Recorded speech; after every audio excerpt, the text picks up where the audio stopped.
আইপিএলের এবারের আসরে বারবার নিজেকে প্রমাণ করে চলছে বাংলাদেশে পেসার কাটার মাস্টার খ্যাত মোস্তাফিজুর রহমান। এখন পর্যন্ত পার্পল ক্যাপের দৌড়েও ভালো অবস্থানে আছেন।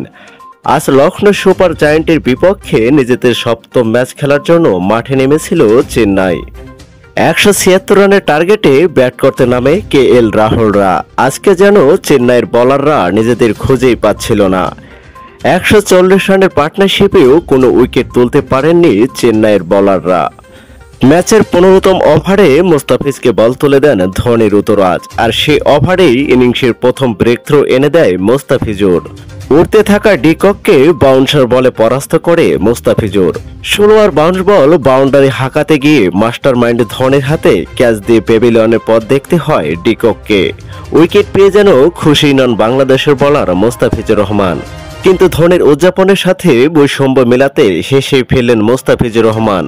কি প্ল্যান ছিল তা ততক্ষণ মোস্তাফিজকে বোঝাচ্ছিলেন মাস্টার মাইন্ড ধোনি। হয়তো 16 বাউন্স বলে বলটি হাঁকালে কোথায় গিয়ে পড়তো তাই বোঝাচ্ছিলেন ধোনি।